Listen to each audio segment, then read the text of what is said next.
Okay, so AO Tennis 2 or Australian Open Tennis 2 makes its way to the Nintendo Switch, and it's one I've been quietly looking forward to. Having played the original on my Xbox, I saw that one go from, quite honestly, a bit of a buggy mess through to a solid tennis simulator following some serious patchwork. This time though, can they deliver here on day one for AO Tennis 2? And more importantly, can they pull it off and make this the go-to tennis title on the Nintendo Switch? Hit subscribe, hit like, and leave us a comment below with your thoughts on this one. And with that, let's get this started.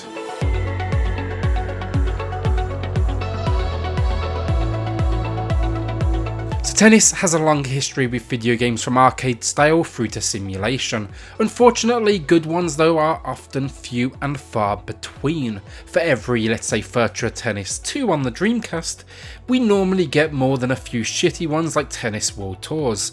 Do not buy that game on the Switch, it is absolute trash. Fortunately though, this one, it takes influences from all the right sources and leans heavily upon a simulation style of gameplay. Controls here, they're not necessarily complicated, but seriously involved for the player. We're going to be controlling player movement, shot type, accuracy, power, and shot direction. I've got to say, it's pretty overwhelming when you think that you need to do every one of these things in unison each time it's your turn to swing and return. As I'm sure you know, that's every few seconds of gameplay. I'm going to get it out of the way now. There's a learning curve with this one.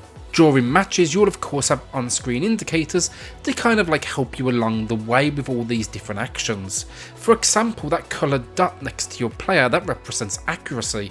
Red means you screwed up, you'll be seeing that a lot. And then green, which is perfection, probably won't be seeing that one so often. While looking at that though, you need to also consider the bar to its right. That's your stamina and balance. Okay, good, you got that, because then while you're doing all of that, you're going to be looking at the top of the screen because you see that dot that's moving around on the opposing side of the court? That's where you control the aim of your tennis ball. What I'm trying to say is multitasking here is an understatement. Luckily though, it's an extremely rewarding system overall. It makes you feel like you earned each and every victory. My one tiny issue was the occasional movement response felt a little bit sluggish, not really down to the stamina or anything, just occasionally some stiff animations. They felt like they could slow me down a little bit and a bit unrealistically, but fortunately though, I will say that was rare. Now if this all sounds like a little bit, too much, don't let it put you off. The developers have clearly understood this may be the case, and they've included some really interesting options to simplify the whole experience. First off, a pretty standard inclusion, they've added 8 different difficulty options, but then the big one, they've included gameplay assists and modifiers to help soften that difficulty curve. These modifiers and assists are seriously impressive, and with the depth they provide, they remind me more of like a racing simulator than a traditional sports simulator. What I will say though is, for me, they're game changing in creating accessibility for different audience types and skill levels. Let's just take a quick look at some examples. Want help with movement so you can focus more on shot accuracy and your aim? How about computer assisted player movement that's going to take control for you? Want to stop worrying about your stamina? Simple, turn it off. How about if the game is just overall too fast for you? Slow that tennis ball down. That's just a few of the options you're going to find here, and these aren't all or nothing. They're not just on or off options, but percentage based, meaning you can opt to give over complete control or just a little bit of control. It's great for ramping your ability gradually. While it never pulls the game out of the realm of, simulation, it's a super interesting implementation that at least allows you to kind of take baby steps into the simulation world and genre, because it's definitely going to be a bit more challenging for those that may be used to more of like a Virtua Tennis, a topspin style of tennis game. Now when it comes to gameplay modes content here, there is a ton. First off, as per the name of the game, the option most will jump into first is the Australian Open. The name is on the box of the game and it is the only official tournament you're going to find, meaning it's the only Grand Slam to make an appearance. We're going to be missing out on the French Open, Wimbledon and the US Open. Everything else is completely fictional. But I will say there is a way around this that we're going to discuss later in this video. This mode though, the Australian Open, like all Grand Slams, it's a bracket tournament where you make your way to the finals with your favourite superstar of the sport. Here and in every game mode within AO Tennis 2, we get the choice of male, female or even doubles to compete. Naturally, next up we also get a quick play mode. For me, this was, a great place just to start honing my skills, especially when I picked up something new, or I just wanted a quick 15-minute session. It does exactly what you would expect, jump in quickly and jump out. So how about if you want to develop yourself as a player, you ask? Well, AO Tennis 2 has you covered with its pretty extensive training mode. This breaks down every single control element step by step, and for me it was an absolute lifesaver in the opening few hours of the game. It's not the best in its descriptions honestly, or its guidance, but it certainly achieves what it needs to. If anything, I think this game could have done with pushing you towards this mode as soon as you booted the thing up, because I will say I felt a little bit lost at first. Like most people, I jumped straight into quick play and I really should have been starting here instead. Next up then we have the Scenario Creator, probably the weakest option honestly, but it was good for a quick bit of fun. Basically it's win with certain conditions, let's say don't lose a point or get a certain number of aces. I like the idea, but it felt kind of irrelevant honestly when I could simply jump into a quality, challenging match and boost that difficulty level. The win conditions, they just didn't add anything for me personally, and yeah, it kind of took away from the realism honestly. This I can say is the one mode I won't be returning to. So finally, for single player modes, probably the most involved portion of this entire game, that's career mode. Here you can start as a superstar if you want, but my recommendation, create your own and build that skill set. For anyone who played Codemasters F1 series, I feel like they took some serious influence from this and it was a great move. It just adds a huge amount of replayability to this game and I didn't expect anything as deep as this. The concept is simple. Create a character from a huge amount of customization options. I mean, just look at that powerful hair. Train them, enroll in tournaments, watch short cutscenes, look after their entire lives. This thing kind of gets crazy. The depth here, it's surprising, I'll say that. As I'm saying, it's not just turn up, play tennis, win. Here you're going to be tracking expenses, managing the impact of a flight's length on your player stamina. If you're based out of the USA and you need to travel to France for a tournament, that's a long old flight that's going to do some serious damage to your stamina and therefore your ability to win. Games don't normally have us thinking about travel time or stuff like that. Is it perhaps taking things a little bit too far? I'm not sure. I weirdly enjoyed it, but I can also say it's probably an acquired taste too. If you like a more traditional career setup, this has you covered in those elements too.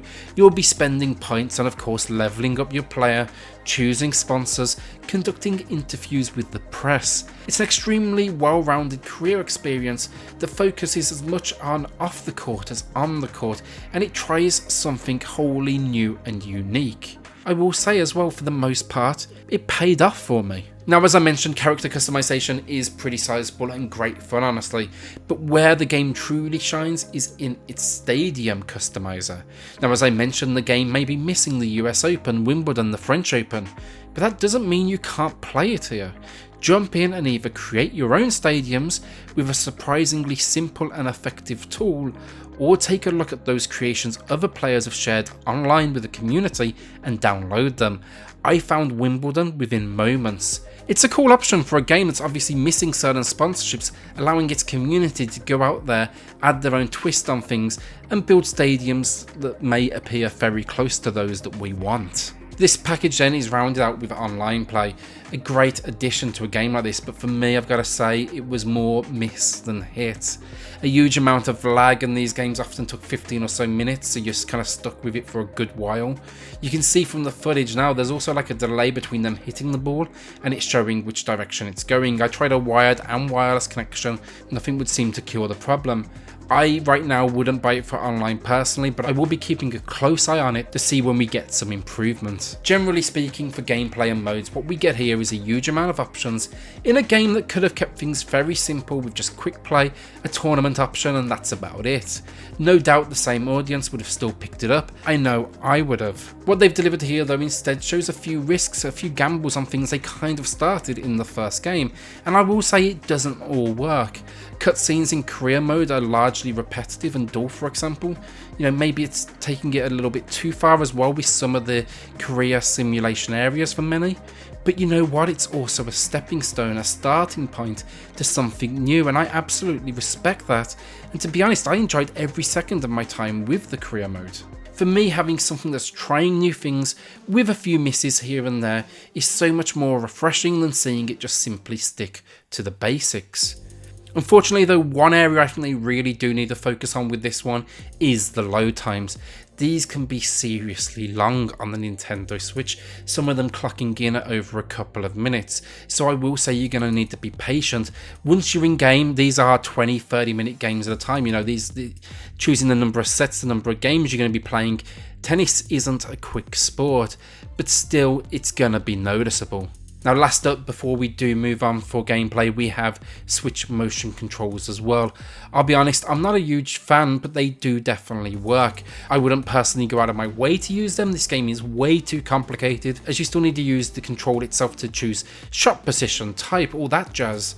But overall, if it's your thing, it does work, but it's literally just for the swing element only, so it kind of gets dull and annoying very quickly because everything else you're going to be pushing buttons on that same controller as you're swinging it through the air. Nothing wrong with it, but nothing that makes me want to use it either, as it's more of a hybrid between traditional and motion. Overall, gameplay wise, I've had very few complaints this far, but I also do want to be transparent with you. If you can sacrifice the portability the Switch variation provides, then you will find a better experience on the PS4, Xbox or PC, because they all run at 60 FPS compared to this one, which is coming in at 30. If you've played another version of AO Tennis before you pick this one up, then the difference is instantly noticeable, that's for sure. And while it didn't play too much of an impact for me once I got used to it, you can definitely feel it. What matters though is, I really still enjoyed this one. The portability is a big factor for me, and in handheld, this one in my opinion actually provided a better experience than when you dock the Switch. It just felt so right being in the palm of my hand. Yes, the frame rates drop occasionally, yes the cutscenes stutter, and yes the gameplay, it can feel a little sluggish at times just because of that 30 frames per second. Yet I still find myself impressed with what AO Tennis is bringing to the table. Okay, so graphically speaking, AO Tennis 2 on the Switch is hit and miss. Let's start with the good. Character models for the roster of tennis players, they're strong. It's not the biggest roster in the world, but what we have here looks good. Then the courts themselves and stadiums, generally they look nice enough. Nothing that's, pushing the Switch, but overall, not bad at all. If you didn't guess, this one has seen a pretty considerable downgrade from the Xbox and PS4 counterparts, however, and I feel like maybe they've went a little bit too far with it, honestly. It's no looker on any system, but it's noticeably rough around the edges here on the Switch, with some heavy pixelation to really add to that downgrade vibe. Unfortunately for graphics, I gotta say, outside of the courts and players, everything else is pretty lackluster. Models of umpires, attendants, they're completely stiff, they're frozen in place. The ball boys, they never even run out, which I think would have been a nice little addition just to give us some movement in this stadium. They also repeat the same models, as you can see at the back there. They're standing one person apart from each other, but it's the same person twice. Then the crowds are simply lifeless. Yeah, they move, they wave their arms, but this is like the old school flat cutout ones from FIFA 2002, not 2020. Last up for graphics and cutscenes, I'm sure they look great when smooth, but on the Switch with those frame rate issues, these are a bit of a stuttering mess. It's just going through the floor. I like the style, the good music, they're action packed, it all makes it exciting, it all works, they just don't look or play back good on the Switch, unfortunately. So overall, graphics, the core elements, the players, the courts look good, and that's where 90% of your focus will be. But these moments when it breaks away and you look around, be prepared for some pretty low detail and lifeless locations and cutscenes. You'll notice at points I'll pull out of the stadium, it'll just literally be a flat green colour that's supposed to, I guess, be grass. This game really misses the mark and the opportunity to give a broadcast style to this whole experience. You know, think your FIFAs, think any sports title of the last few years actually. And when representing something like the Australian Open, they have plenty of source material to pull this off, so I'm not sure why they wouldn't have aimed for it. Okay, so last up we have audio, and generally I've got to say good work again. An inoffensive soundtrack which is very much pop in nature is then positioned next to some truly great sound effects. The footsteps on court, the swings, the umpire, they all sound exactly as you would expect, and it's a really good representation of real life. I really especially like the ball connecting with the racket. Unfortunately though, as with graphics, we have a few missed opportunities again here. Like, why wouldn't they think to try a broadcast style? I don't know, you know, maybe a commentator introduction to the match, just introducing our players. And then the audiences, again, they're super quiet, or they just maybe hate you. Frequently it sounded like there was just like one person clapping, or a very small group, and it was all kind of depressing, like they didn't want you to win. They need to add some serious weight, some serious attitude and emotion here, especially for when you win a championship and all you get is a mild round of applause. Not bad again, but they really did miss out on adding some, you know, heavyweight sounds and building upon these locations and scenarios. If I win a championship, I want the crowd to act like I've won a championship. Okay, so my final verdict on AO Tennis 2 overall for me. It's a great addition to the Switch. Yes, it's got its problems for sure. I love Mario Tennis Aces as well, but when I want something serious, this is my new go-to. What we get is solid gameplay for the most part, outside of the very occasional frame rate drop and a little bit of a wait with those load times. It provides varying levels of difficulty though, while also bringing something new to the table, especially in its customization options for its core gameplay and career mode.